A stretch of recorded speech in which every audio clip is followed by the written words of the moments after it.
Hello, everyone. Good evening, all of you. Thank you so much for joining us today.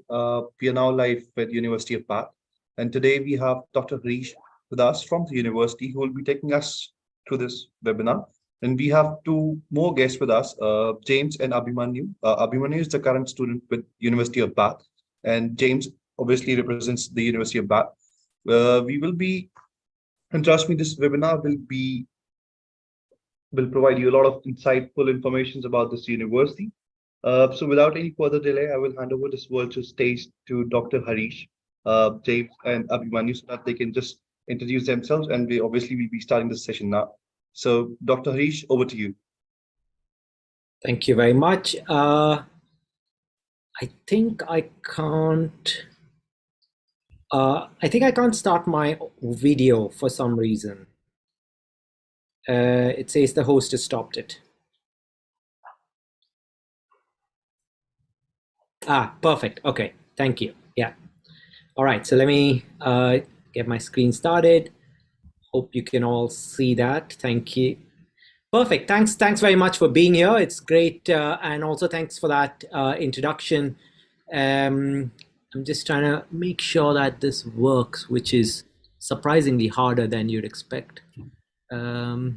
There you go. Okay, that's perfect. All right, great.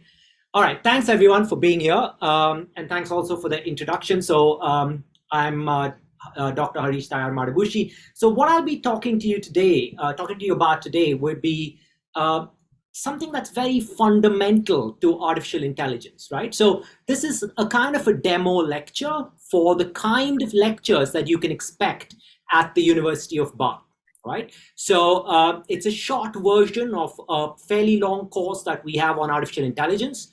Obviously, artificial intelligence is fairly central to pretty much everything that's happening today, and it's something that we put in a lot of effort into. All right, so what I'm going to do is I'm going to summarize pretty much the core of this idea, so you can get a feel for what artificial intelligence is.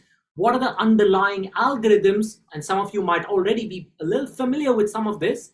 And of course, how we present things at the university, right? At the end of this, you'll have a few minutes, you'll have 10 odd minutes for questions. So write down whatever questions you have and you can ask them at the end. Perfect. Okay, so let's start looking at what AI is, right? So it looks like AI is, there's going to be a tremendous amount of things that are kind of influenced by artificial intelligence, right? So let's look at what's already out there. So here, for example, is what one of the latest models, as these things are called, that was released. It's called T5 and it was released in 2019. So in AI terms, that's already a few years old, right? It's although it's just a couple of years away, it's still considered to be slightly old. And what's fascinating about this model is that it can do all of these things simultaneously. So you have, if you can just say translate English to German and you give it, a phrase in English and it will go ahead and translate it. Then you can say, is this a valid sentence? And it'll say yes or no. That's the second one down there. And the third one is things like sentiment and then summarization. All of these things a single model can capture. And we can take this even further. What we could do is we could provide this model, as it were, a program that is, an image like you can see out here. And you can say, who is wearing the glasses? And this kind of questioning is called adversarial, because in the one picture here on the top left, it's the man, and on the top right, the one to the right of that, it's the woman, right? So the model really needs to understand what's happening in this image to be able to answer this question. And this is actually something that was solved some time ago, right, in 2016. So you can already see the significant power of these what are called language models and in general artificial intelligence. Okay, so you can do something even better with this, right? And now we're moving to pretty much last year, right? So this is what was introduced last year, and you might have seen these kind of questions, right? This is a typical kind of word problems in math that we're given. Roger has 5 tennis balls. He buys 2 more cans of tennis balls. Each can has 3 tennis balls. How many tennis balls does he have, right? And somewhere when we were much younger, we were given these problems and we played around with it and we came up with an answer, right? And it turns out that these models that we have today are actually capable of providing a reasoning in solving these kind of logical mathematical problems, right, that require multi-hop inference. So you need to kind of infer and reason over multiple steps, and models are able to do this, which is actually quite fascinating, right? And now we move right to where we are today, and this was a model that was released in November 22. And what you can do is you can provide it with the same kind of question, and you can ask the model to write a program to solve this, right? And now we're moving into the absolute state of the art of what is available out there. And it turns out that these models can actually do this, right? And some of you might have seen this in the news of late. So you might have heard of this Chat GPT that's available. And Chat GPT can now really pushes the envelope, right? So you can do all kinds of things. You can say, here's the kind of tables I have. Not sure if some of you have a vague feeling for SQL. If you do, you'll know that this is the kind of SQL question that you could get. And here's ChatGPT providing you with an answer right here. And in addition, explaining that answer, why this is the correct query to do this, right? And here's another example. The question is, explain HTML to me like I'm a dog. And here's a ChatGPT. It goes, as a dog, it's likely that you don't have the ability to understand or use the internet in the way humans do. However, I can try to explain the concept of the nav element in a way that might make sense to you, right? And so on and so forth. I'm not going to read the rest of it, but this is fascinating. This is the kind of response that ChatGPT is capable of generating. Okay, here's another example, right? It says, invent 5 new things that don't already exist that humans couldn't live with, right? And then it comes up with a list. Again, I'll leave it to you to read through this list, but this is the kind of exciting, fascinating things that are happening out there. And this kind of relates to what is central to the way in which things are taught at Bath, which is that it is essentially, we believe in research-led teaching, which means that all of us work on several things that are related to our research, and we incorporate that into what we teach, which is why you will hear about pretty much the state of the art, like you're seeing right now, as and when it happens, right? Because a lot of us are researchers and we're literally working on these things when we're not teaching. So we kind of do both of these things simultaneously. So you'll hear about it almost immediately. Okay, so, and of course, you must have heard of all the other things AI can do: autonomous vehicle, early detection of cancer, fraud detection, translation, shopping, advertising. All of these things are kind of looped in with artificial intelligence. So at the heart of all of this is something called machine learning, right? And this is kind of the engine that keeps the artificial intelligence running. So what we're going to do is we're going to try and understand what this is. We're going to try to look under the hood to see what's actually going on in there, right? And what does this machine learning generally mean? Well, it's the study of computational models, and I'll say a little more about what a model is, that are capable of improving their performance based on experience, much like we do, right? So you see something, you do something, and you're like, I didn't quite like how that went. And then the next time around, you kind of improve how you go about doing things, right? And that's the kind of thing we want our machines to be able to do. We want them to actually learn based on experience. And that is the core of machine learning. Okay, so here's what happens, right? So machine learning is essentially based on what are called attributes. These are aspects of something that's happening, right? It could be some kind of feedback that we're receiving. Again, I'll tell you a little more about what these attributes are in this kind of example, right? So imagine that you're in a massive software development company, which is very possible, and then once you're handling maybe 100 programmers, you want to kind of come up with an estimation of how much effort is required to solve a problem, right? A massive company comes to you and they're like, oh, we want this problem solved. You need to recruit people, train them, get them to start working on this, right? And you have a massive £1 million budget and you're going to kind of work on this, right? So the question is, how are you going to estimate how many people to hire and what kind of people to hire. So that's essentially what you're doing. So what you might do potentially is you have some historical data, right? And what you see here, each of these columns are what are called attributes. There's important information about the problem in these attributes. So here, for example, the programming language that you're likely to use is an attribute. How good your programmers are is another attribute. And how big this team is, yet another attribute. And at the end of it, it's going to say, okay, this is how much effort is required this is how much effort is required, and this is the kind of people that I have, right? So that's the kind of information that you're provided with, and you have to make these decisions. Why would you make these decisions? Because you need to know who to hire, how many people to hire, what their expertise is, and so on and so forth, right? So that you can start hiring them. Of course, once you start the project, you can't hire them. You need to do that beforehand.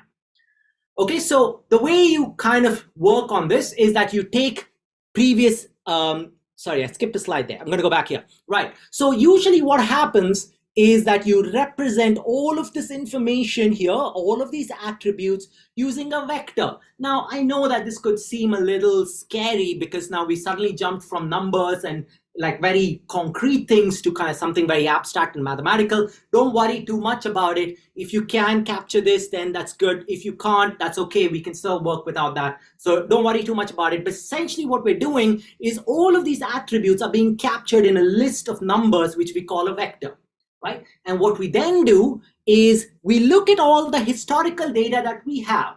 Okay, and this is called annotated data. Essentially what that means is somebody told us, hey, last year, we were using Java, the team wasn't so good, and we had 1,000 of them, and it took us 10 months. Okay, and then we say, oh, somebody else tells you, listen, we were using C++. They were better programmers, and we had 2,000 of them, right? And we have more information, of course, because we need to know how difficult the problem was and so on and so forth. And putting all that information together, they're like, oh, it's going to take you 20 months. And what you want to do is you want to take all of that information, which is called annotated training data. You want to provide it to a model, right? And then you're going to give it your problem, and it's going to say, oh, it's going to take you this much time, right? So that's the essence of what is called supervised learning. Based on existing data, which is annotated, you can go through what is required for your particular example, and you can come up with a prediction. And your model is actually going to do this prediction by learning from prior experience that you provided, right, in terms of examples. Okay, so this is kind of what the problem is. And like I said, this is called training data. Annotated training data is used to train a model, and then you can make the model predict on new unseen data. Okay, so typically what this consists of is creating what's called a mathematical function, right? Again, don't let that worry you too much, but there's an underlying trend that we're going to capture to kind of make use of, right? So that's essentially what we're looking at doing. Right. So there's two primarily different ways in which AI works, right? Like there's AI algorithms. One is called regression, and the other is called classification. I'm going to talk about regression for a second, right? So what you want to do is you have some observations like so, and you want to find a trend, right? The trend here is this funny curve that you see there. What do you have on the axis? You have on the x-axis, you have study time. On the y-axis, you have grades, right? So you study for more and more, and this is like the night before your exam, right? So you're studying more and more and more, and you start getting better and better grades. But maybe there's an inflection point, right? That's when you need a little bit of sleep. At least this is what happens to me, right? If I don't get that little bit of sleep, then my grade falls off, right? So I need that little bit of sleep. So this is a kind of trend. So it can tell me, hey, this is kind of when you need to stop studying, because beyond this, it's not good, right? You need to get some sleep, and then you need to get on with the rest of the things. Here's another kind of trend, right? So essentially what you want to do is you have all of this data here, and based on that, you want to come up with a trend so you can make predictions on new points. So you have a new point here, you can make a prediction. You have a new point here, you can make a prediction, and so on. Okay, so that's essentially what regression is. Classification is slightly different, right? Here what you have is you have information about, let's say, a patient, right? How much cough, how often are they coughing? So maybe coughs per minute or something along those lines. And out here you have how high is their body temperature. And based on this, you're going to make a decision on whether they have the flu or they have the flu or they don't have the flu. Okay, so this is the kind of thing that the doctor might do, might observe you for a second and say, okay, this person's coughing quite a bit, looks like they have a fairly high temperature, and therefore this definitely looks like the flu. Or they have a high temperature, but it's not really something that, is flu-like because there's not much cough. Okay, so this is a second method of doing things, which is called classification. Okay, so what I'm going to do is I'm going to kind of dive in. I provided you with an overview of AI so far, and then about machine learning and about the two different aspects of machine learning, right? So that's where we are. Now what I'm going to do is I'm going to pick regression, and then we're going to kind of dive into regression so we can understand a little more about how machine learning works and specifically how regression works, okay? So at the start, some of the terms might seem a little awkward, but stick with me and we'll start kind of splicing apart each of these and understanding what it is. Right, so essentially what we have is we have something called an independent variable, right? So we have one variable that changes. These are the attributes that I was talking about, right? So things like the language that you use and so on, those are attributes, how qualified your programmers are, but we have only one such attribute, okay? So in this case, potentially the amount of time you study, okay, that may be one attribute. And that's independent because how much you study is totally up to you. So that's completely independent. What is dependent on that is how well you perform, right? And that is called the dependent variable. So you want to make a prediction on the dependent variable based on some information about the independent variable and some previous observations, okay? And here we have only one independent variable, okay? And this is why it's called univariate linear regression. And we assume the relationship is linear, and I'll tell you what that means in a second.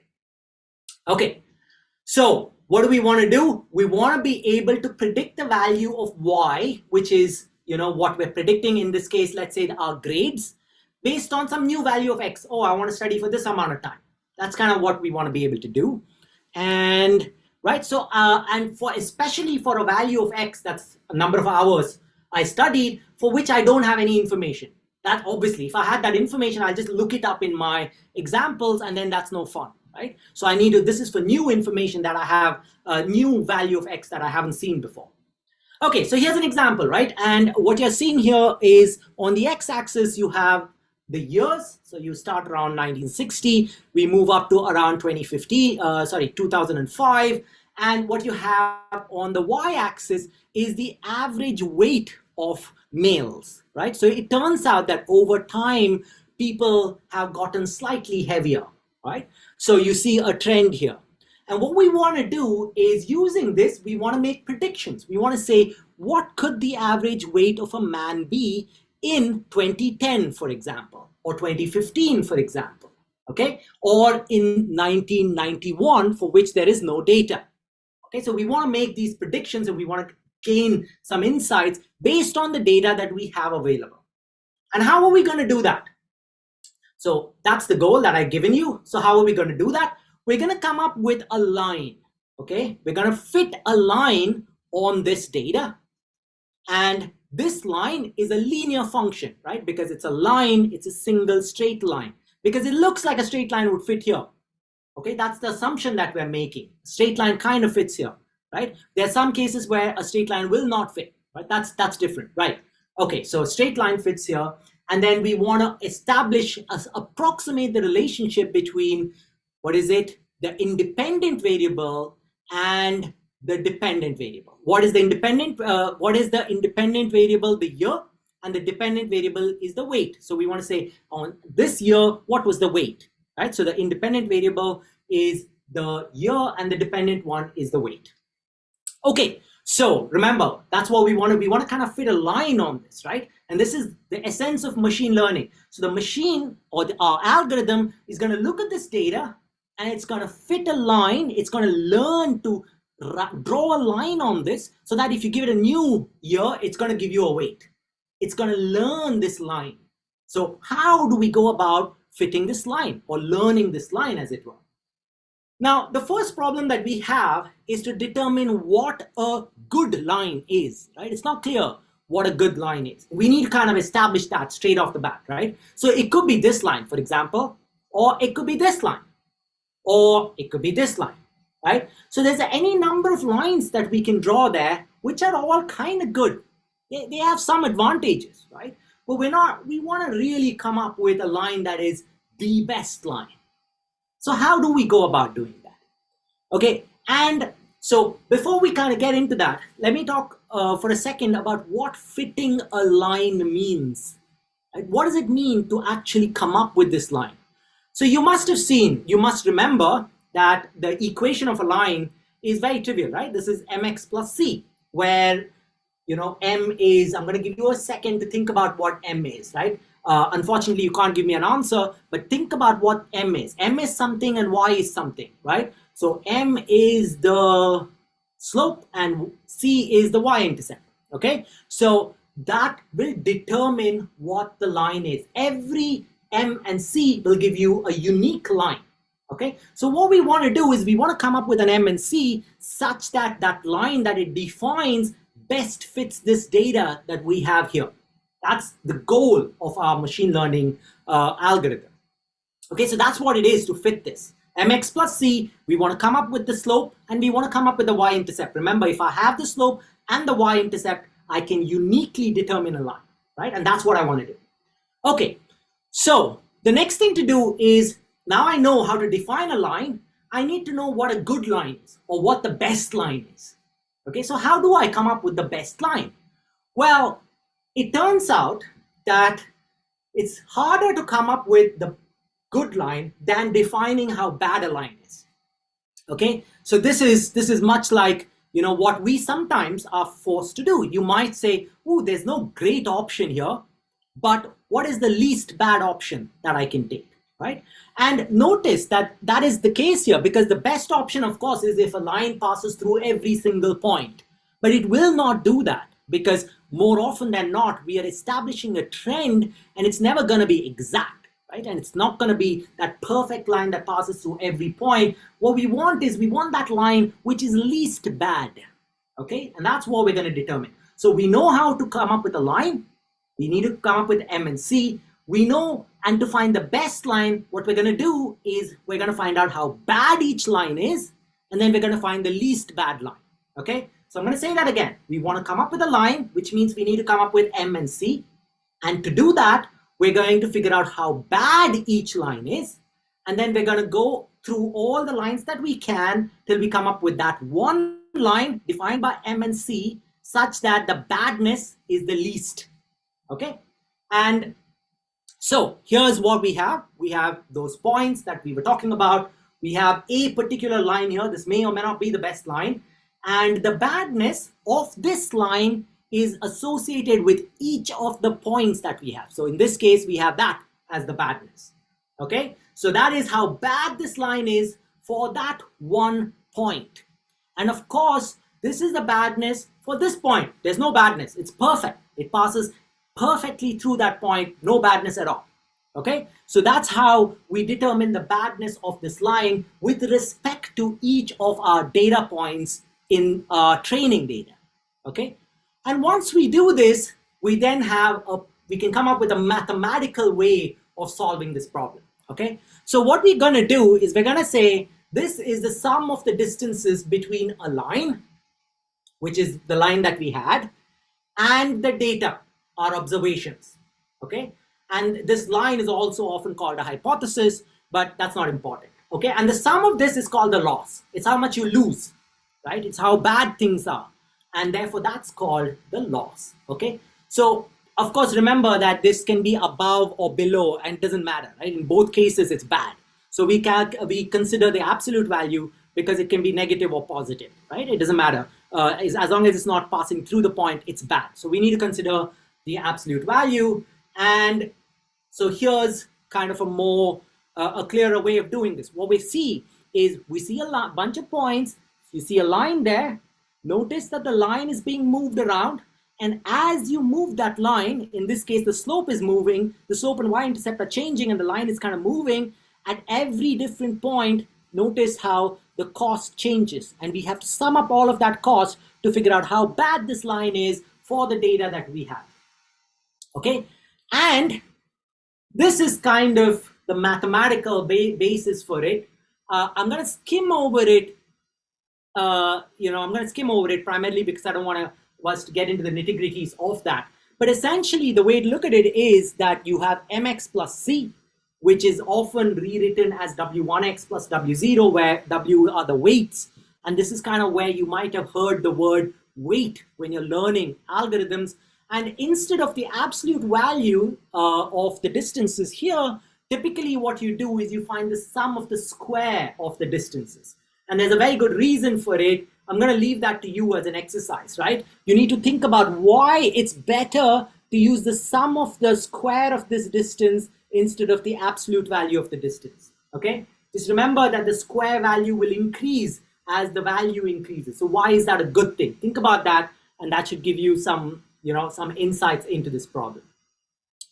Okay, so if we went around plotting each of the losses associated with all these different lines that we come up with, you'll come up with a curve that looks something like this. Okay, so let me say that again. So what we want to do is, remember, we had these points, and then you can have several lines like so. Each line is defined by an M and a C. So for different values of M and C, which we call W0, W1, okay, for each of these different values, we have a different line, and each of them has a badness. Each line is bad. How do we come up with a badness? We find the distance between that line and each of the points, and we add it all up. And of course, we have to take the average, right? We don't want it to be bigger and smaller based on the number of points. If you didn't understand that, don't worry too much. But the essence is that that is our loss. So each line has a loss. Now I'm taking that loss and I'm going to plot it. Okay, and it looks like this. And what you see here is a loss associated on each point here is the loss associated with a single line here. So this line has a loss maybe somewhere here. Okay, and this line has another loss somewhere here, and so on. Now what I'm going to do is I'm going to come up with a way to walk down this curve until I reach this bottom point, which is the least loss. And remember, the least loss or the least bad line is my best fit line, which is the one that I want. And it's as simple as that, right? So all I'm going to do is I'm going to plot this out here, and I'm going to start walking down this path. Okay, now to do this, there's two things here that you need to remember. The first bit to remember here in this curve is that this curve here is representative of what would happen. It's not the actual losses. And I say that because an actual loss curve, especially a L2 loss curve, which is the sum of squares, will never look like this. I'm going to give you a second to think about why or with what is wrong with this curve. Okay, I've intentionally drawn it in such a way that it will never be the case if this was the actual data. Why would it not be the case? Give it a second. Okay, it will not be the case because the sum of squares will never be negative. Okay, so notice how where this plot here drops below the axis, that obviously will not happen, right? The sum of squares are all positive, and therefore the sum is positive. It's never going to be negative, right? But that's not the point. The point here is that it will look something like so. Okay, so what is the next thing we're going to do? The next thing we're going to do is we're going to have to walk down and we're going to find the minimum. How are we going to do that? We're going to do that by using what's called gradient descent. Okay, so gradient descent is at the core of all of machine learning, right? Everything that we talked about, gradient descent is kind of at the crux of it. It's a very, very important algorithm, right? It essentially, in this particular case, it allows us to find the minimum of this error or loss that we've been talking about.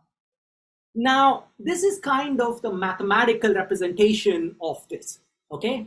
But I think the mathematical representation can be fairly misleading. So what I'm going to do is I'm going to kind of give you a feeling for what it is based just on this graph that we drew out here, right?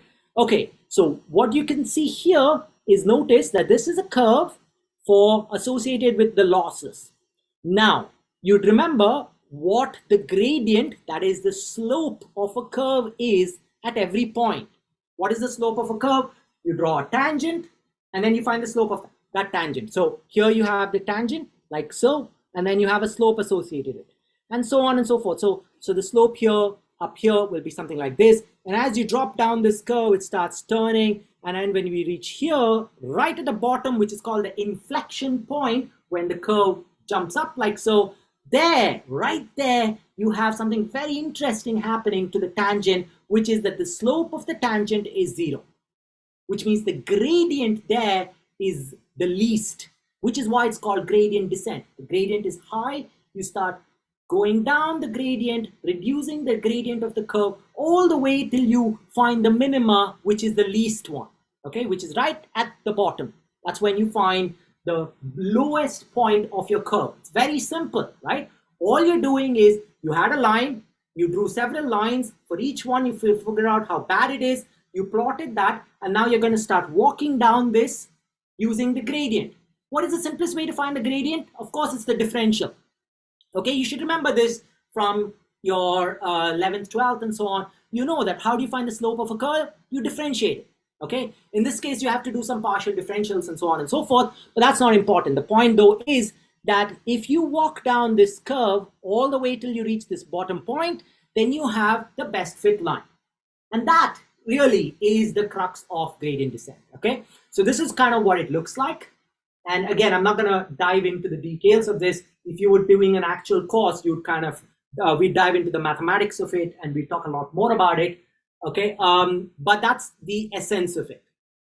Now, what I want to do is I want to quickly show you a quick demo of this, because that's where it gets really interesting, right? So I have a piece of code here that I'm gonna share with you. If I can just give me half a second, I should be able to do it. There you go. Right, okay, so let's see. I'm gonna share my screen again. This time I'm gonna share, I should probably share my entire screen for this so that you can see everything. I don't know if I can share a portion of screen. Okay, there you go. I think you can only see that portion of my screen. Let me try one more time. Where is it? There you go, portion of screen. How do I make this a bigger portion of my screen? Let's try.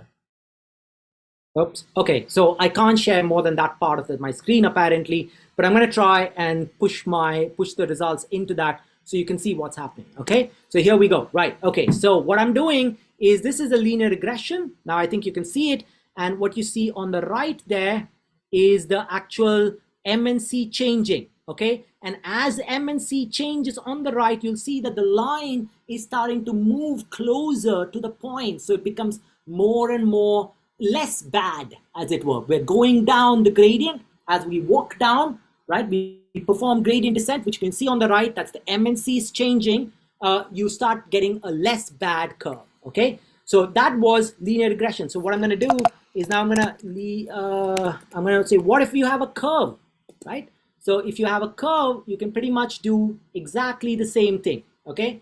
So of course, this is not represented by y equal to mx plus c. There's an x squared term in here, right? So obviously there's an x squared term, and then there's an x, and then there's a constant. And what we're doing here is we're moving through 3 different numbers, which you can see there, right? So those are called the parameters. And as those parameters change, you can see the curve fitting the data that we have.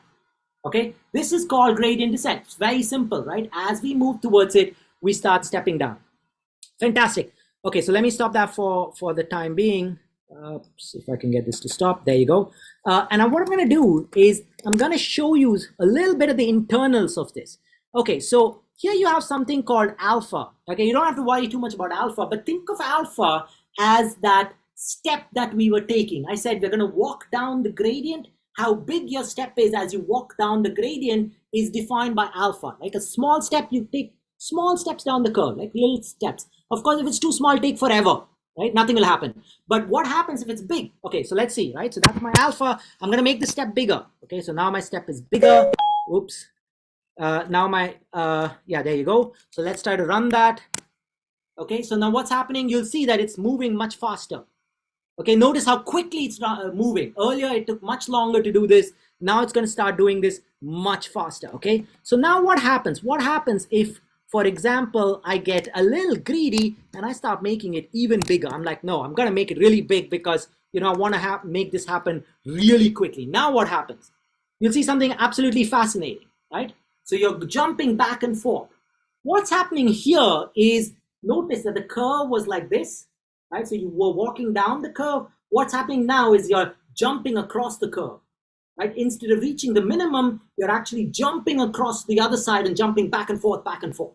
Okay, so that's what's happening. And that's why you should make sure that that step that you take is a reasonable step. All right, so let's get back to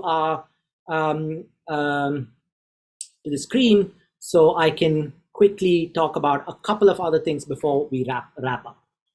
Okay, so far we've kind of looked at, what have we looked at, right? So far we've looked at regression, where we try to fit a line, okay? And remember, I told you there are two kinds of things. One is regression and the other is logistic regression. I'm going to give you a second to try and remember what logistic regression was. What is logistic regression? Okay, so logistic regression is actually classification, right? I gave you the example of flu based on how much cough you have. That was the example that I gave. Okay, so I'm not going to spend too much time going over the mathematics of it, but essentially what you have here is you have something like so, right? And here you have tumor size and whether it's cancerous or not. That's what we're trying to classify, right? So typically what you would have is, if you did a regression here, the line would look something like this. But you don't want to do regression. Instead, you want to do classification because clearly there's a break here, right? So I want to say that if it's around 5, I switch from being a malignant, from being non-cancerous to cancerous, right? So that's what's happening here. And that's the kind of classification I want to perform. And I can do this in higher dimensions, right? So if I have a lot more data, that if I have 3 different features, then I can draw a slice across those 3 features like so. Okay, so I just want to give you a feel for what that will look like. That'll look like placing a plane, like a paper, inside this, you know, feature space, as it were, right? It's a higher dimensional feature space. And it turns out that all of this kind of feeds into neural networks. Now, I'm going to do this part in a very hand-wavy kind of way because obviously this is an entire course that takes 5 weeks, and I'm kind of covering it very quickly. But the essence of it is that you can connect up multiple elements that perform the single classification operation, and it looks like what's called a neural network.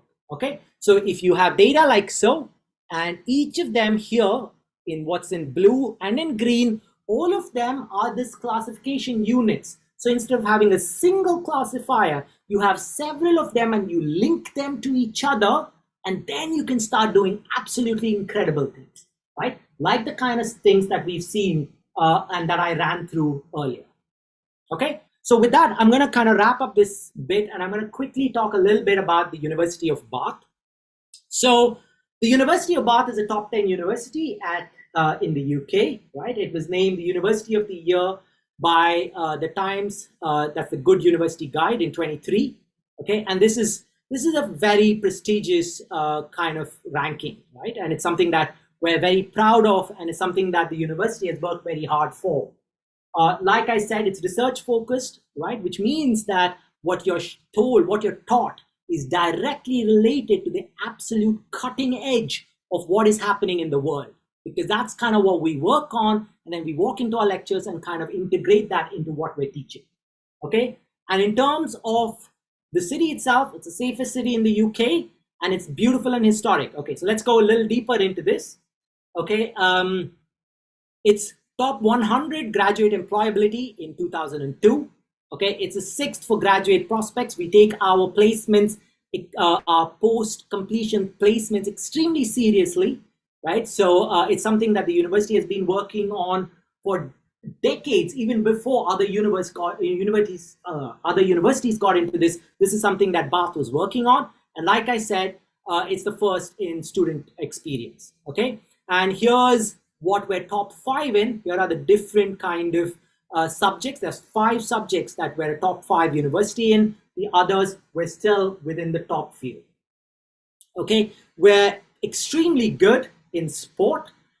Here is pictures of several of our students who've managed to get a medal at the Olympics. And it turns out that if the University of Bath was a country, then we would be number 11, right? And if you ranked all the countries in the world for the 2020 Olympics, and the University of Bath was one of the countries, we would rank number 11, right? So it's an incredible achievement for all of these students who've been practicing in our at our sports facilities. Okay, so where is Bath? Bath's down here. Okay, so that's Manchester, Glasgow, London. Bath's down there. There's a Bristol airport close by, less than an hour, and it's about 80 minutes to London, 15 minutes to Bristol, right? So you're away from big cities, but you have accessibility to these massive cities. So that's something that's incredible. And the UK's only UNESCO World Heritage City. And that's not a typo, right? The entire city of Bath is a UNESCO World Heritage Site, the entire city, okay? So it's an extraordinarily beautiful city, one that has a huge amount of history, okay? And here's a couple of, so this is the view out of my window, right? I think I'm incredibly lucky to be able to kind of just see this quite regularly. Here's like a park near the university, right? So you can go down there. This is kind of like hot air balloons, big thing in the summer, not so much now. It's kind of raining. I actually come to the university past this view every morning, right? So it's incredible. I get to drive past this every morning as I come into the university. Absolutely fantastic and beautiful, okay?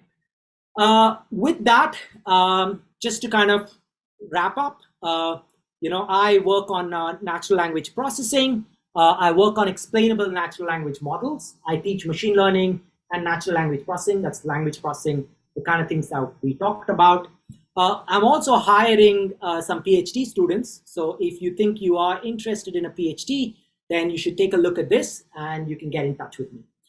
So what will happen is I think James will take over and spend a little time talking about student experience before we can switch over to question and answers. Brilliant. Thank you, Harish. Very, very interesting presentation there. Got me interested in applying. If only I was qualified. Hi, everybody. So my name is James. I work in the student recruitment and admissions team, and I'm just going to dive in now and welcome one of our current students who's currently studying the MSc Data Science course. So Abhimanyu, hello and welcome. Hi, James. Thank you so much for having me here. Thank you for joining. I'm sure that took you back to your lecture theatre just then, watching through Harish's a session. So it's like being at university whilst on your day off. So a few questions, I guess, just to kick things off. For students who are watching today, who are maybe thinking about studying overseas, it'd be great to hear, why did you choose the UK to start with? Okay, so UK has always been like one of my top destinations to study, because most of the good universities are here, and I like the way that the teaching here is. It's mostly practical. So whatever you learn, you are able to implement it, and you are able to grasp it more, properly if you try what you learn. So that's the main reason I chose UK, and otherwise it's beautiful, and I've always wanted to be here. So we're happy to have you. No, perfect. Yeah, thank you. And so far going well. Yeah, go on, sorry. So that's what I was saying, that so far it's all going well, so I'm happy. Perfect. And did you always want to study data science? So did you know from, I don't know, before you even started your bachelor's degree, when did you decide that data science was the course for you? Okay, so basically when I was doing my bachelor's, I was doing computer science, and we had an elective that focused a little bit on data science, like an introductory course or something. So I just took that course, and then that gave me an idea about what this field, and then I started working as well. So I had some work experience in industry working as a data scientist. So that really motivated me, but I wanted to go deep into the subject and learn more about it. And this course is definitely what I wanted more for. So that's how I came to know about data science and got interested in it. So you've gone in deep. Do you feel like you've gone in deep? You've gone into depth in your first 3 months in the UK studying? So yeah, machine learning. So I'm like Dr. Harish is also focused. So I'm also studying machine learning.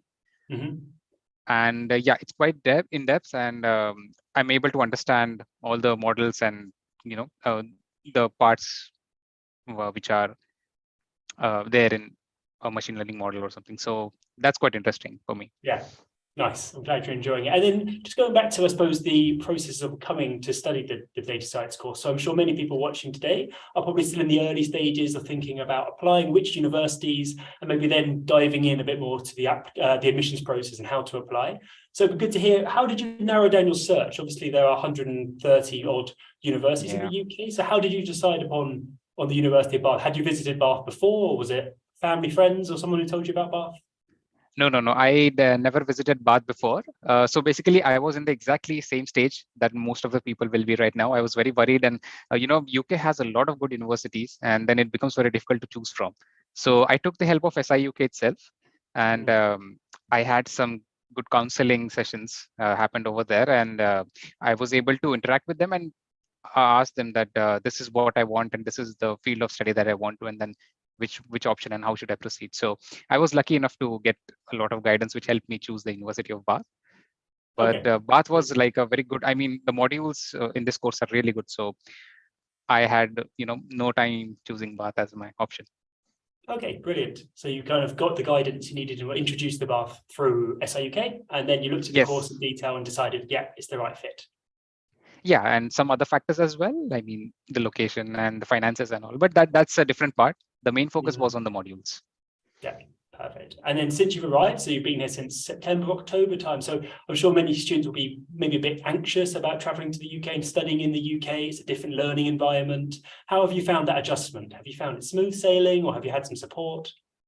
Yeah, really. I mean, in the initial stages, I had some problems because it's a new country, it's a new culture, and the weather and climate is a bit different here from where I come from. So I just had problems there, but not too much to worry about. So it was easy settling down. I chose one of the student accommodations in Bath. So everyone is really friendly, really good, and they got me quite. And it was easy for me to get acquainted and get settled in my accommodation. And the cities, I mean, I live close to city center, so everything is just like a walk away from me, 5 to 10 minutes. So yeah, it was a smooth experience for me. Okay, brilliant. And how did you adjust to the climate? Was it just by rushing to the shop to buy a winter jacket? Yeah, so that's the very first thing I did when I came here, to get a nice winter jacket, because I'm not used to the type of cold and the climate that UK has. So yeah, for me, climate was a little bit of a challenge, but now that it's 3 months down the line, so I'm quite adjusted to it. Okay, brilliant. You're used to it and you're enjoying, I'm sure, now the cloud, the rain, all of it. Not enjoying exactly, but yeah. Yeah, not to put words in your mouth. Lovely. And then I guess you've got about 2 more terms left of study. You're just about to start your second term, and then you've got the summer project, and then you'll be done. Any plans for when you finish your data science course? So yes, so after I finish my course, I'm planning to work here because I'll be having 2 years post-study work. So I'll try to see that if I'm able to get into a project or some work relevant to the field of my study. So that's what I have in mind, but let's see going forward what happens. Yeah, no, absolutely. You've got lots of time still to concentrate on that, and do tap into the career service and support that's there for you. Yes, that can help you to identify some chances, some opportunities. Definitely, yeah, that's very helpful.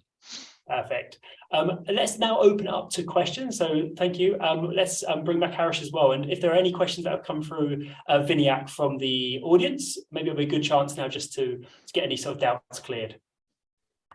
Thank you so much, Harish. It was a very insightful session, and I think I too want to come there and have some couple of more lectures with you. And I'm very much jealous with Abhimanyu, with his experience and everything. Thank you so much for this wonderful session. Yes, we do have a couple of questions for you and James as well. I think the most of the questions are very much in generic to the university, so I'll be taking it one by one. So the first question I have for, I think, James, for you is, please tell me about the admission process for computer science undergraduate course. What about the post-study work visa? So how to apply the computer science course? Yes. Is that, did you say for the masters in computer science? Yes.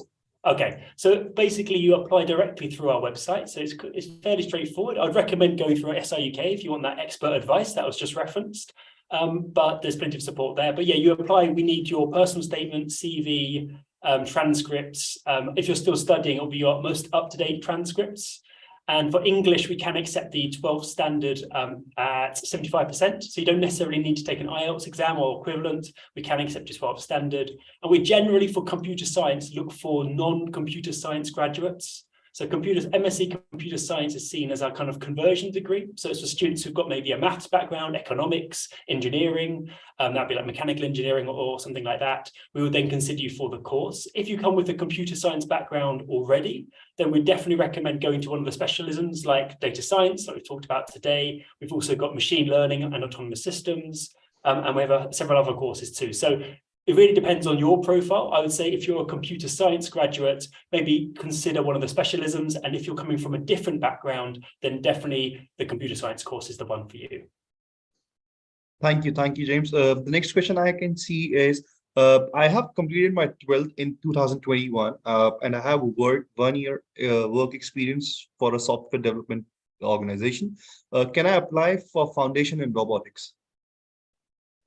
So yes, I mean, so if the student's got 12 standard, depending on their grade and depending on which board they studied, it is possible that they can join actually directly onto the program. They wouldn't need to do a foundation year. It would depend on their 12 standard grades, as I said, in the subjects. Each course page, so we've got plenty of computer science courses at bachelor's level. Each individual course page has the specific requirements for students coming from India. So do check there for the specifics of the course you're looking for. But you wouldn't necessarily need to join the foundation course. You could join directly onto the undergraduate program. And don't worry if you take a gap year or even 2 or 3 gap years, we will still consider you for direct entry onto the bachelor's courses. Thank you, James. I think the next question is for Abhimanyu, how helpful the instructors are in the university. Oh, they're really nice, very friendly. And so far, so we have like lecturers who deliver the lectures. And then if you have any problems with the coursework or any other doubts, then we have tutors as well. And the instructors are really good, really friendly, and they'll try to explain or tell you in details whatever you are facing trouble with, even if you haven't understood it at once or not. So that's quite helpful.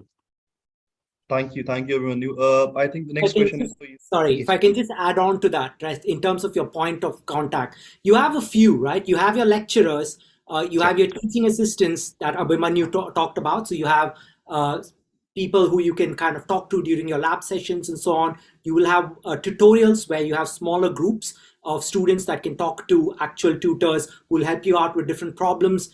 Then you have course directors that you can talk to. Should you have a problem, you can walk up to your course director who can then kind of talk to your lecturer to see how you can improve things and so on. You also have a personal tutor that you can talk to on a fairly regular basis. So this is a lecturer that's outside of your teaching group who will talk to you on a in a very small group setting on more about things like if your accommodation is fine, you're able to find everything on campus, things like that. In addition to that, we have a welfare team which provides you with welfare support, both in terms of whether if you need extensions because you're unwell, something along those lines. They're open pretty much 5 days a week. You can get in touch with them anytime. Somebody will get in touch with you. So there's a significant amount of infrastructure that's in place to make sure that your stay at Bath is as productive as possible, right? So it's not just the lecturers, but you have several of these, and lecturers have an hour for office hours, so you can walk up to them, knock on their door, and actually talk to them, right? So it's a very open door policy. Thank you so much, Harish. Thank you so much for adding these important points in this. The next question I can see is, what will be the fee structure for MSc Computer Science, Masters in Computer Science? So we have got a number of courses within departments, so they're slightly different in price range, but say on average around £25,000 would be roughly what you're looking for. There are scholarships available too, worth adding, and scholarships are worth between £5,000 and £10,000. So once a student has an offer for a course, a program, as long as they accept the offer, they can apply for scholarships too. But yeah, roughly around £25,000 for the computer science MSc courses. Thank you so much, James. I think we have covered all the questions that were there in the chat box. I would love to thank Harish, James, and Abhimanyu for giving us your time with this wonderful presentation. And before we wind this up, Harish, James, and Abhimanyu, if you have any closing statement for the student who are watching us live on YouTube. I would just like to say thank you for joining. Thank you for joining the session today. Hopefully you found it useful. I'm sure you found it very insightful. And if you do have any more questions, big or small, always feel free to get in touch with us directly or reach out to your SI UK counsellor. And we'd be happy or delighted even to see you here in Bath in September if you choose us. Yep, same here. And thanks again for joining us. And hopefully I'll see you sometime next year. And best of luck with the application process. Thank you so much. Thank you so much, everyone, for joining us today. If you have any kind of questions, please feel free to reach out to SI UK, or you can visit our nearest office. And do follow us on our social media handles so that you can know what is coming next. And do share this video with your friends and family so that they can also get to know about University of Bath. Thank you so much. Have a good day. Thank you. Thank you. Thank you for having us.